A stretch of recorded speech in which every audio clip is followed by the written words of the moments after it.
എനിക്ക് ശേഷം വന്നവരാണെങ്കിലും എല്ലാവരും ഈ സിനിമ ഇൻഡസ്ട്രിയിലുണ്ട്, നിലനിൽക്കുന്നുണ്ട്. അപ്പോൾ എല്ലാവർക്കും ഒരു സ്പേസ് ഉണ്ട്.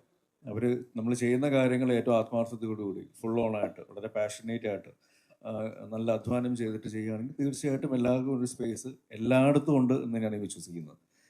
സിനിമയിലേക്ക് വരുന്നവർ സിനിമ അഭിനയം മാത്രം ആഗ്രഹിച്ച് വരുന്നവരല്ല ഉള്ളത്. ഇപ്പം എനിക്ക് തോന്നുന്നു നമ്മുടെ തന്നെ ആക്ടേഴ്സിൽ ഒരു വലിയൊരു വിഭാഗം വേറെ കുറേ കരിക്കുലം അല്ലെങ്കിൽ എഞ്ചിനീയറിങ് അല്ലെങ്കിൽ അങ്ങനത്തെ പല പല അക്കാഡമിക്സ് ഒക്കെ പൂർത്തിയാക്കിയിട്ട് അത് കഴിഞ്ഞിട്ട് പാഷൻ്റെ പുറത്ത് സിനിമയിലേക്ക് വന്ന ഒരുപാട് ആൾക്കാരുണ്ട്.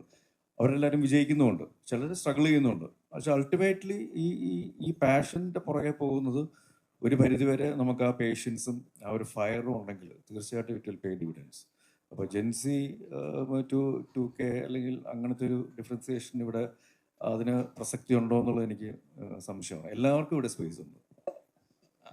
അതേപോലെ തന്നെ ഈ നല്ല സിനിമകൾ, അത് ഏത് തരത്തിലുള്ള സിനിമകളാണെങ്കിലും അത് ഇരികയും നീട്ടി സ്വീകരിക്കുന്ന പ്രേക്ഷകരോടാണ് ഞങ്ങളുടെ ഏറ്റവും ആദ്യത്തെ കമ്മിറ്റ്മെൻറ്റ്. അവർ ഏതൊക്കെ രീതിയിൽ എൻ്റർടൈൻ ചെയ്യിക്കാൻ സാധിക്കും എന്നുള്ള ഓപ്ഷൻസ് എല്ലാ രീതിയിലും നമ്മൾ ട്രൈ ഔട്ട് ചെയ്യുന്നുണ്ട്. അത് എക്സ്പീരിയൻസ് ഉള്ളവരെന്നോ ഇല്ലാത്തവരെന്നോ ഒരു വ്യത്യാസമില്ലാതെ, അല്ലെങ്കിൽ സിനിമയിൽ പടക്കം ചെന്നവരെന്നോ തടക്കം ചെന്നവരെന്നോ പുതിയ ആൾക്കാരെന്നോ അല്ലെങ്കിൽ അങ്ങനെ ഒരു വ്യത്യാസമില്ലാതെ എല്ലാ തരത്തിലുള്ള രീതിയിലും ആൾക്കാരെ എൻ്റർടൈൻ ചെയ്യാനുള്ള ശ്രമങ്ങൾ നടക്കുന്നുണ്ട്. അതിൻ്റെ ഒരു യാത്രയിൽ ഞങ്ങളെ കൂടെ ചേർത്ത് നിർത്തിയതിൽ ഒരുപാട് സന്തോഷം. പുതിയ സിനിമകളും പുതിയ കഥാപാത്രങ്ങളും പുതിയ രീതികളുമായിട്ട് വീണ്ടും മലയാള സിനിമ ശോഭിച്ച് നിൽക്കുന്നുണ്ട്.